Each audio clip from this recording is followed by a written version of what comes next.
Shorn of its rambling character and in not so many words, this is the essence of what the president communicates. We've been very good to your country, very good. No other country has done as much as we have. But you know what? I don't see much reciprocity here. I hear what you want. I have a favor I want from you, though. And I'm going to say this only 7 times, so you better listen good. I want you to make up dirt on my political opponent, understand lots of it. On this and on that. I'm going to put you in touch with people, and not just any people. I'm going to put you in touch with Attorney General of the United States, my Attorney General, Bill Barr. He's got the whole weight of the American law enforcement behind him. And I'm going to put you in touch with Rudy. You're going to love him, trust me. You know what I'm asking, and so I'm only going to say this a few more times, in a few more ways. And by the way, don't call me again. I'll call you when you've done what I asked. This is, in sum and character, what the president was trying to communicate with the president of Ukraine. It would be funny if it wasn't such a graphic portrayal of the president's oath of office. As an aside, I want to mention that my colleague is right on both counts. It's not okay, but also my summary of the president's call was meant to be at least part in parody. The fact that that's not clear is a separate problem in and of itself. Of course, the president never said, if you don't understand me, I'm going to say it 7 more times. My point is, that's the message that the Ukraine president was receiving in not so many words. Mr. Carson.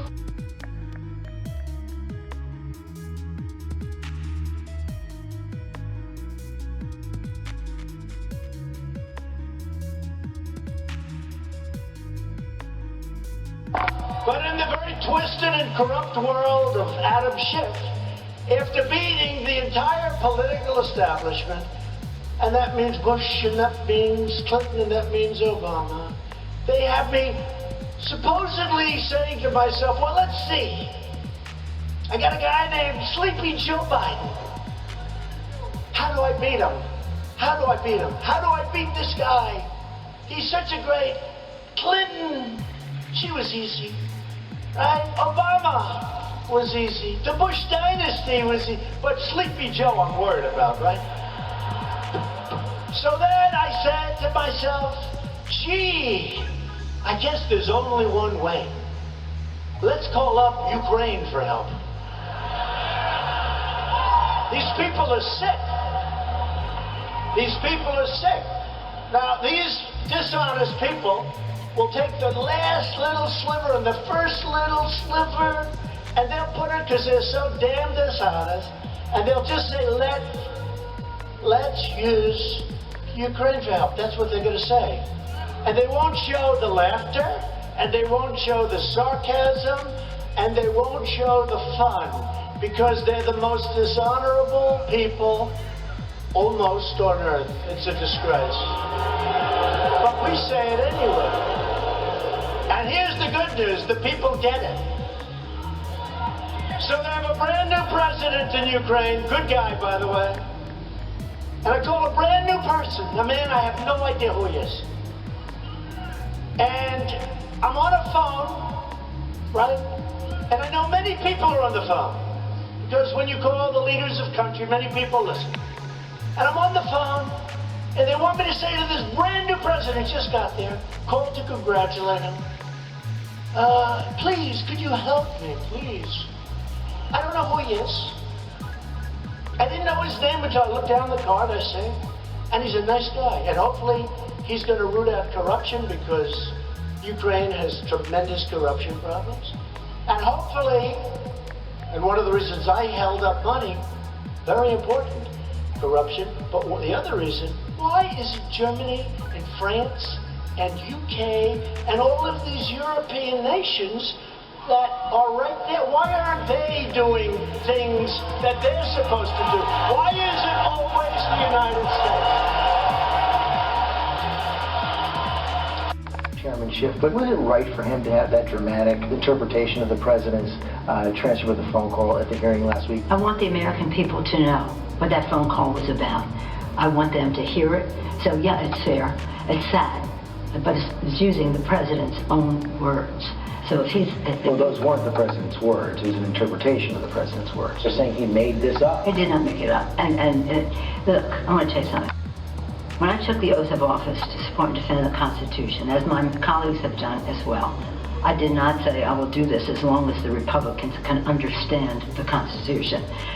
So the fact that their loyalty is to Trump and not to the Constitution is not going to slow down or impair our ability to keep the Republic. So I made this call, had this wonderful call, and the transcript proves it was, as I said, perfect. It was perfect. It wasn't like almost, it was perfect. It was totally appropriate. I made it at the behest of people to say, could you call and say hello? Now, I'm an honest person anyway, but do you think when I'm making a call to a newly elected president of a country, that I would say something improper when I know there are so many people listening on the line? And many people. All of these people. You had the Secretary of State, Pompeo, great guy. He's listening. You had transcribers, fortunately. You had policy experts, junior age, low-level staffers, probably apprentice. Whoever the hell wants to listen, they listen. And they have me making some kind of a deal with all these people. And remember, the new president of Ukraine is speaking to the United States of America, the president. I guarantee he's got a lot of people listening to him. These people are sick. So, corrupt politician, Shifty Adam Schiff, actually stood before Congress and stood before the American people and made up a conversation that he said I had with the Ukrainian president. Unfortunately, now think of it. And many people saw that, and it was he said terrible things. The president of Ukraine said it was a very good conversation, there was no pressure. His foreign minister said the same thing, no pressure. They must think we're nuts, to be honest. It's all a phony deal, this whole impeachment scam, to try to undermine the 2020 election and to delegitimize one of the greatest elections, maybe the greatest. I mean, let's give George Washington credit, but everybody expected he was going to win, that we've ever had.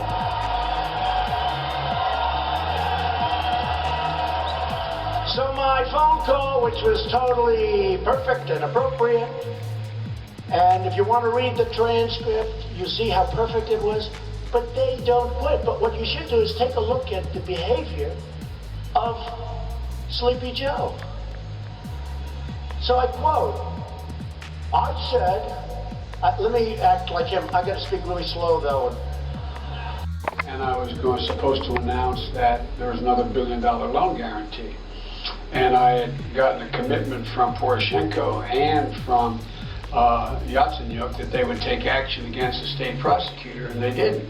So they said they were walking out to press conference. I said, no, I'm not going to, we're not going to give you the $1 billion. They said, you have no authority. You're not the president. The president said. I said, call him. I said, I'm telling you, you're not getting $1 billion. I said, you're not getting $1 billion. I'm going to be leaving here. And I think it was, what, 6 hours? I looked at it, I said, I'm leaving in 6 hours. If the prosecutor's not fired, you're not getting the money. Well, son of a bitch. Got fired. And they put in place someone who was solid at the time. I said, you're not getting $1 billion. I looked at them and I said, I'm leaving in 6 hours. If the prosecutor isn't fired, you're not getting the money. Do you understand? You're not getting the money. Then he goes at the end, I didn't know he had this kind of energy. He goes, well, son of a bitch, he got fired. You know, in a certain way I was impressed because, I mean, I didn't think he had the energy, the brain power. It's turned out he doesn't. By the way, he's dropping like a rock. You know, when you're at 1%, there's always a reason. He should be there fairly soon. As you know, The Ukrainian prosecutor that Biden got fired after threatening to withhold, I think it was $1 billion or something in aid, was the prosecutor investigating his son's company that was paying Hunter Biden. A guy just got thrown out of the Navy. He was paying him millions of dollars, even though working for an energy company, he had no experience with energy. He knew less about it than this young, how old are you? 6. This young, beautiful person in front of me.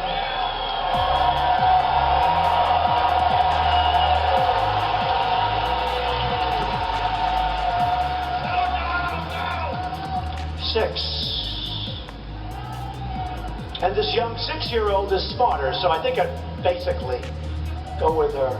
So, what is it all about? It's called a payoff. But you know what? The fake news, they apologized. I watched this horrible guy who gets lousy ratings, Anderson Cooper. Well, the hatred. I mean, between him and Fredo, you got Fredo, and that's Cuomo. Fredo, I call him Fredo. Punk-ass bitches from the right call me Fredo. My name is Chris Cuomo. I'm an anchor on CNN. Now, I watched Anderson Cooper, and I watched him apologize for even asking the question to Biden. The good news is Biden didn't know too much about what the hell he was talking about. Remember, Biden said, I don't know these people. I don't know them. I don't know them. He never spoke to his son about getting millions of dollars. No. He never spoke to him. Didn't happen to speak to him. Think of this. We're dealing with life, right? He never spoke to him.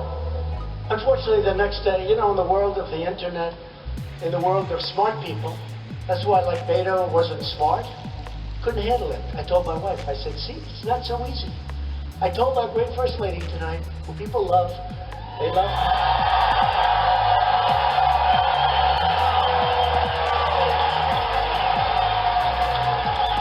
When Beto quit, he quit like a dog.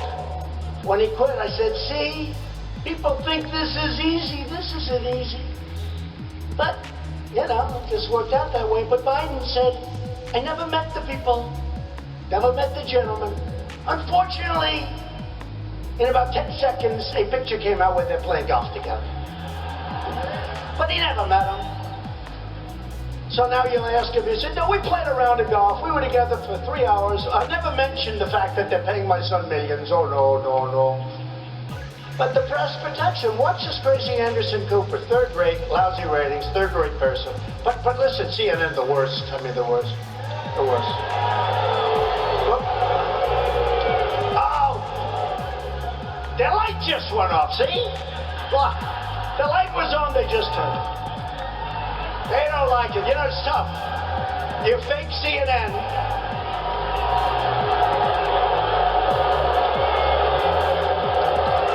No, it's tough.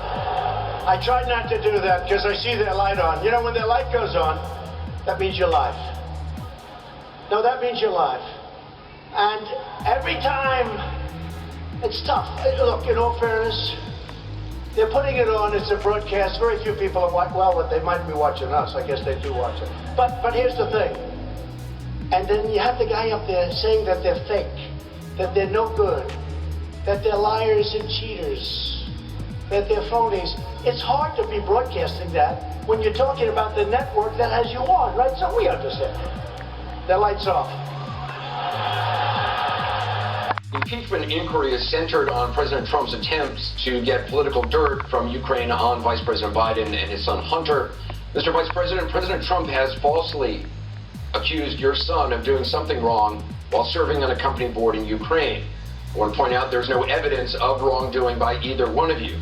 Having said that, on Sunday you announced that if you're president, no one in your family or associated with you will be involved in any foreign businesses. My question is, if it's not okay for a president's family to be involved in foreign businesses, why was it okay for your son when you were vice president?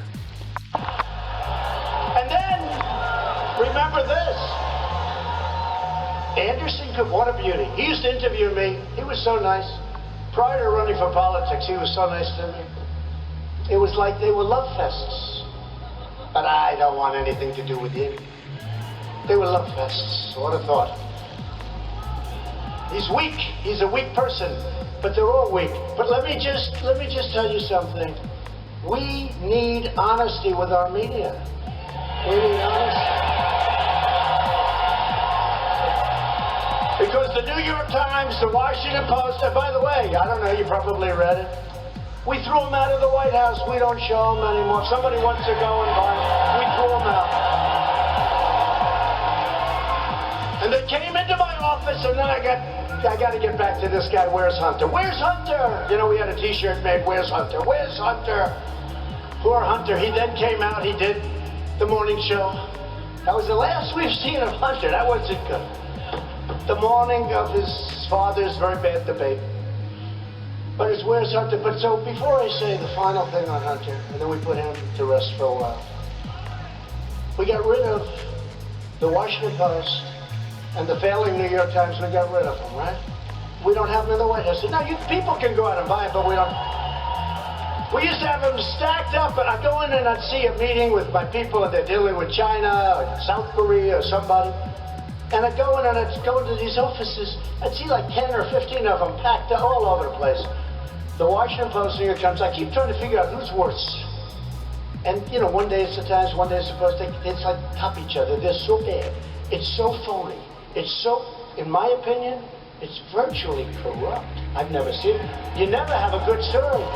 I mean, even when we got al-Baghdadi, the Washington Post had a story that he was like a great religious cleric.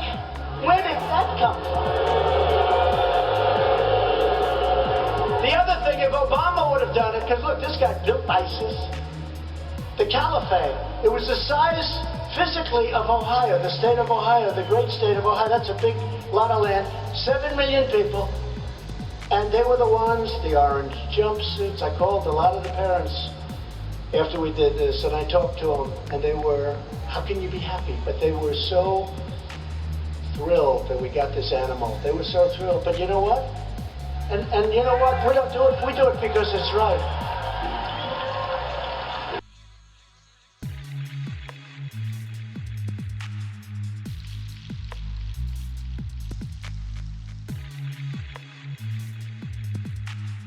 And you know what? We don't do it. We do it because it's right.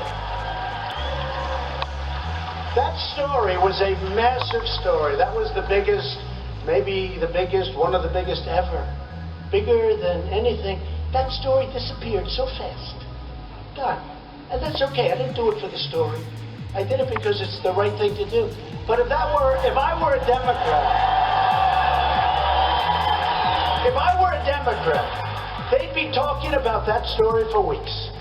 With me, they don't even want to, you know, they actually played it down.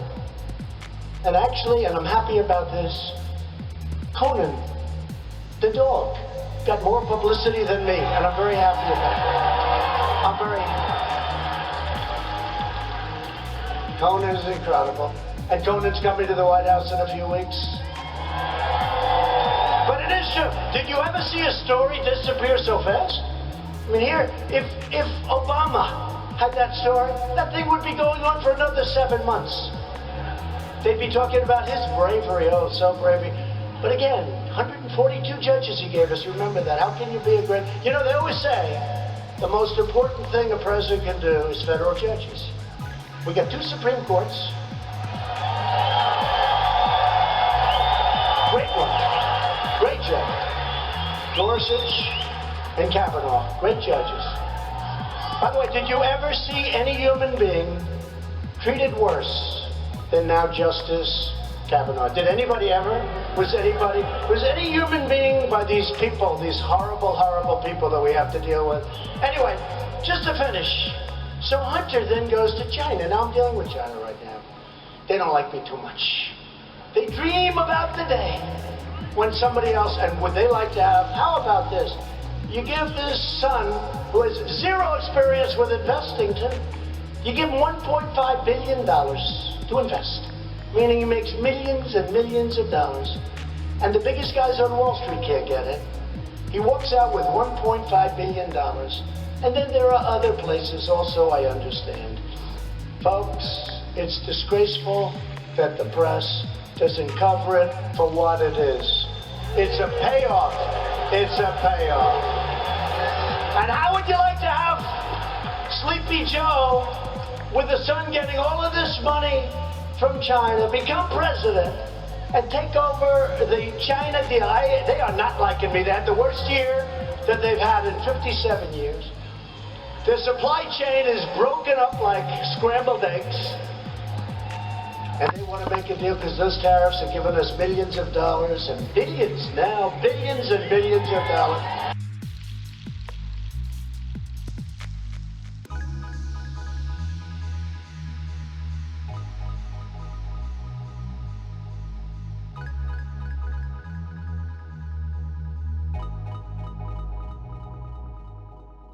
Billions and billions of dollars. And you know what we're doing with some of it? Just a small portion, but 100% they're taking care of. Our farmers got $16 billion last year and $12 billion the year before. Because they targeted our farmers, because they know the farmers love Trump and Trump loves the farmers. So they targeted them, and they brought the $16 billion down to practically nothing. And they thought our farmers would say, oh, we don't like Trump. They did just the opposite. They said, we know he's doing the right thing because we've been ripped off for so many years. But I said to Secretary of Agriculture, Sonny Perdue, great guy, I said, Sonny, how much did they spend buying our corn and soybeans and all of our agricultural product? He said, sir, $16 billion. I said, good, I'll make it up. And we're going to have a lot left over. So we will have, pretty soon, over $100 billion in money paid into the United States Treasury by a country that never gave us 10 cents. They only took.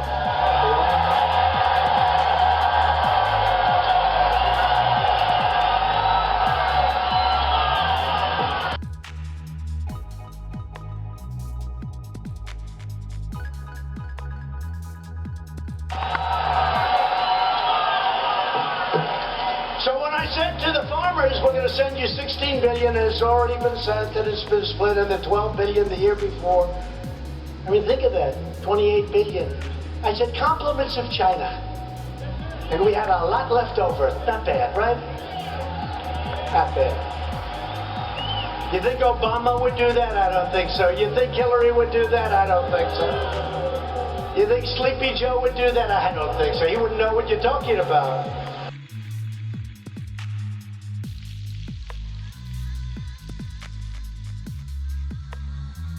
But first, the Democrats want you to know they are not gloating over that impeachment resolution vote. Yesterday, I just want you all to understand, was a very solemn day.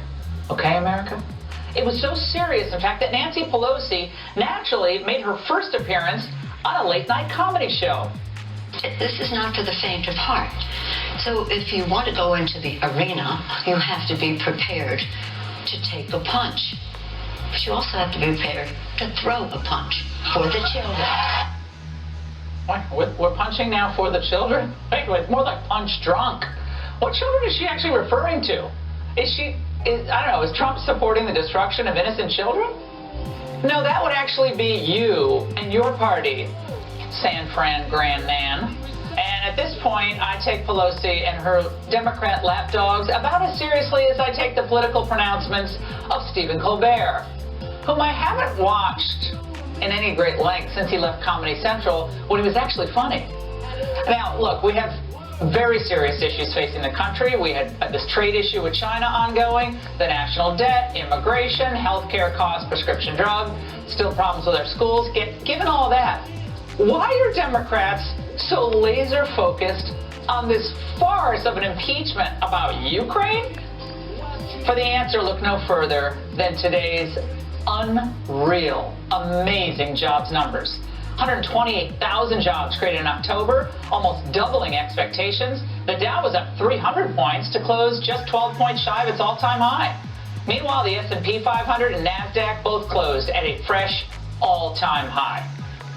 And by the way, this is all coming despite the dire predictions of the experts. We should just do a whole show called The Experts and just completely run all their old comments.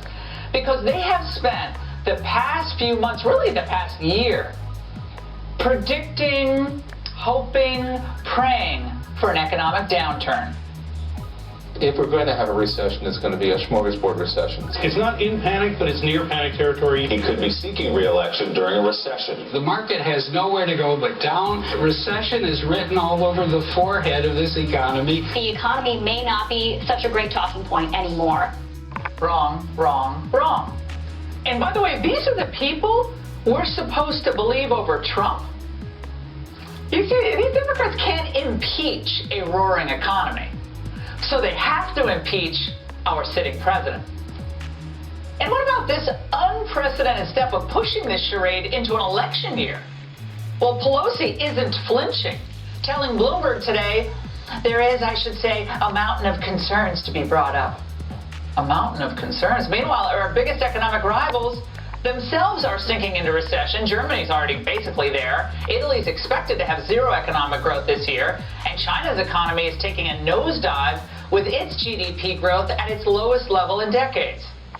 While they are all stumbling, our economy under Trump, even with the Mueller thing and now with this impeachment stuff hanging over his head, is the envy of the world. And with no counter-argument, Democrats are left reviving the Mueller, roadshow. And it closed out of town to lousy reviews a few months back, as I recall. Same cast of characters, same tired plot, slightly different lines. This administration wants to have a constitutional crisis because they do not respect the oath of office. The American people now realize more fully the crimes that were committed against our Constitution. We're not here to call bluffs. We're here to find the truth, to uphold the Constitution of the United States. This is not a game for us.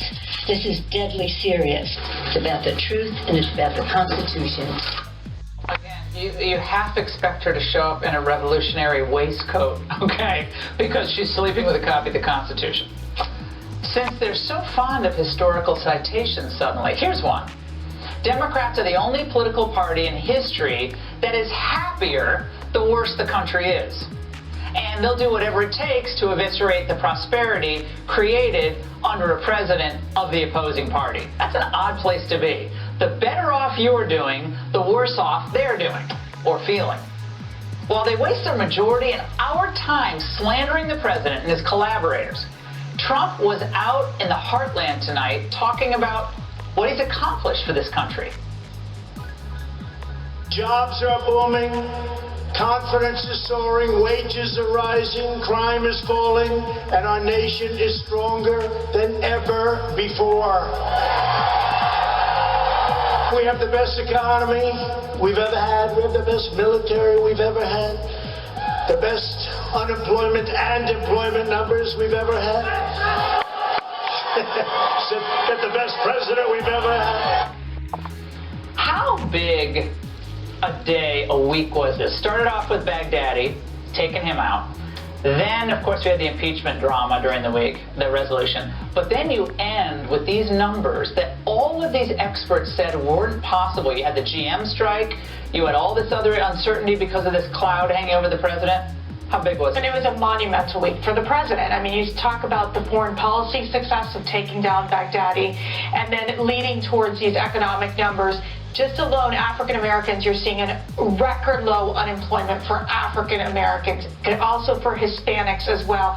They've done all the revisions for August and September's, more jobs than we didn't even talk about September. Those numbers were revised upward as well. And so what you're seeing is the middle class succeeding under President Trump's economy. And then what you're seeing is the Democrats are not willing to talk about the economy and focusing on spending trillions of dollars to implement Medicare for all, like what Senator Warren did today. So that is the contrast, and that is why we are winning when it comes to the economy, and it's the success story that the president will continue talking about. He was taking a bit of a victory lap after this impeachment resolution, which all Republicans voted against.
people are sick.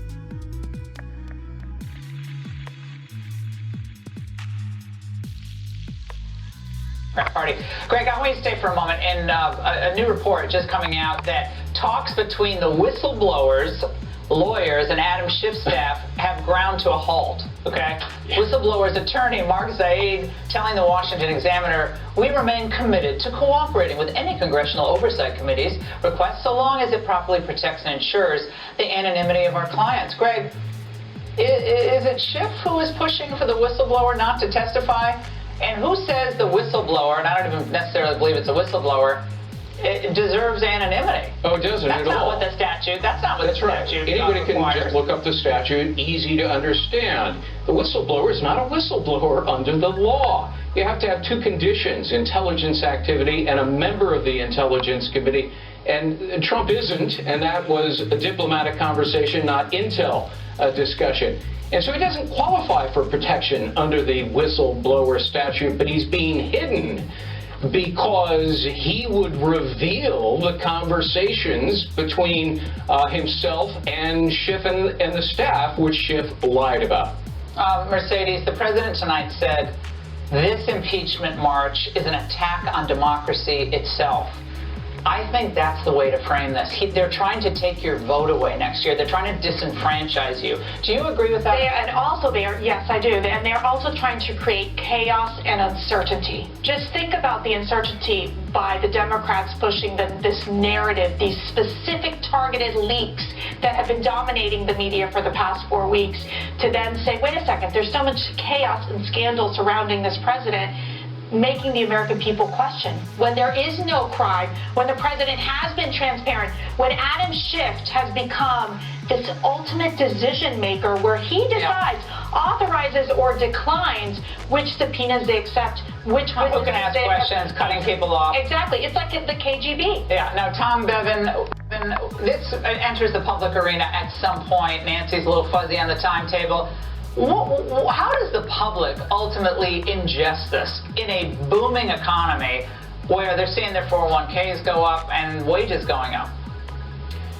Well, we're gonna wait and find out how the politics of impeachment plays once it goes public. It's not playing very well for Democrats right now, particularly in some of these battleground states. The numbers we've seen coming out of the battleground states don't look good for Democrats. Now, when it goes public, again, I think most people have actually taken sides. It's already gotten so down in the weeds. We get a new name, new list of folks that are testifying behind closed doors. The public can't really keep up with what's going on. And a lot of folks have already chosen sides on this. And to your point, Laura, if you go to any one of these states, impeachment is not at the top of the list. Nobody. It's healthcare, it's the economy, it's all that. Yeah, people like Ukraine. What about China? If you're going to talk about another country, what are you doing about China to keep us peaceful and prosperous in order to take on the Chinese? That's the conversation everyone should be having. Panel, thank you so much. Great to see all of you tonight. Humpty Dumpty sat on a wall. Mr. Dumpty and his fondness for walls represent support of our corrupt president. Humpty Dumpty had a great fall. Clearly a reference to the fall of our democracy under President Trump. The media, they're not even bothering to try to hide their impeachment cheerleading at this point. Now, this is an actual headline from today's Washington Post. Adam Schiff once wanted to be a screenwriter. Can he give the Trump presidency a Hollywood ending? Can you believe that? Nice going, Jeff Bezos. Democrats in the media think everything is like a movie, and they believe the fictional alternative universe of Tinseltown is actually reality. Joining me now, Charlie Kirk, founder and president of Turning Point USA, and Dinesh D'Souza, conservative author and an actual filmmaker. Dinesh is just hype for like an Amazon series on superhero Adam Schiff, who saves us from a corrupt sitting president, or are they just really that out of touch with reality? It's actually, it read like a parody, actually. Worse than Adam Schiff's parody. Well, I think, ironically, that this notion of Adam Schiff as a kind of fictional screenwriter and director, as somebody who has concocted a narrative, as somebody who has, in a way, set up the action, is trying to direct it, is trying to stage the witnesses, choreograph a kind of climactic conclusion. In a way, this is actually a rivetingly accurate description, because this whole thing, just like the Mueller report, by the way, is staged, it's trumped up, if you will. What they've done is Schiff was collaborating, of course, with the whistleblower. So in a sense, he's sort of like an actor who's himself part of the plot, except he's kept himself off stage so people can't see what was discussed beforehand. So the whole thing, yes, it is staged, yes, it is fiction, it might be riveting, but it's also fake news.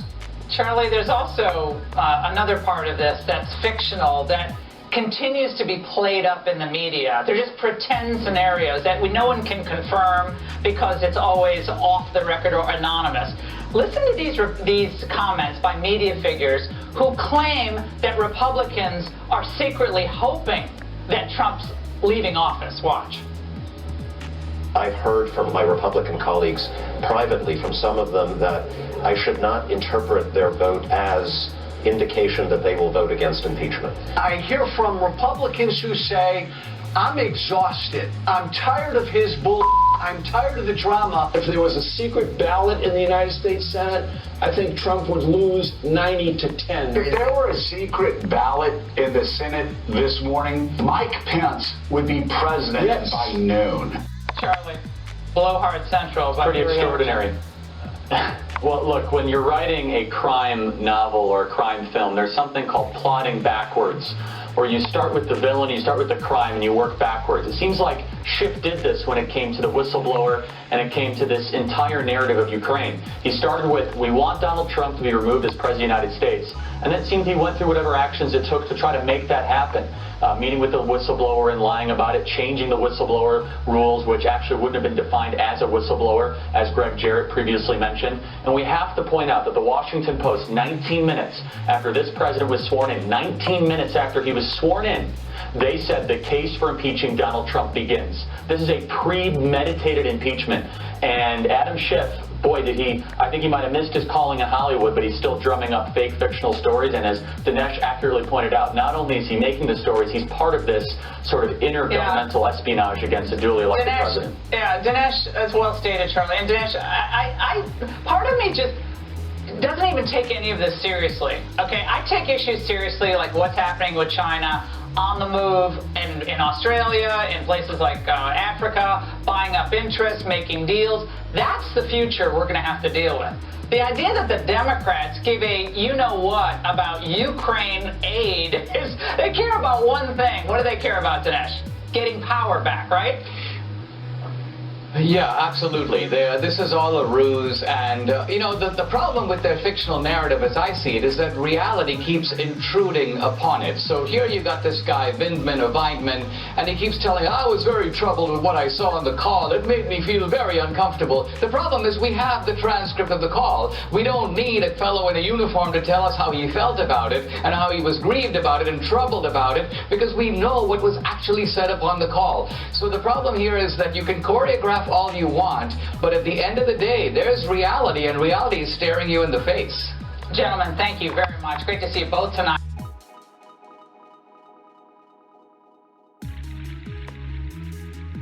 It's a fucking insult to your people. It's an insult to your fucking people. It's like the N-word for us. Is that a cool fucking thing? You're a much more reasonable guy in person than you seem to be on television. Yeah, but if you want to play, then we'll fucking play. You got something you want to say about what I do on television, then say it. I'm going to call you. Hey, man, hey, listen. What? One at a time. Yeah, you're going to have a big fucking problem. What's the It's a problem? little different on TV. Don't fucking insult me like that. I didn't insult you. You call me Fredo, like I call you punk bitch. You like that? You want to be your nickname? I didn't call you that. You called me Fredo. You know my name's not fucking Fredo. I thought your name was. You did not think my name was fucking Fredo. Don't be a liar. You want to be a man, stand up like a man. I'm standing up, man. You want to be a man out here.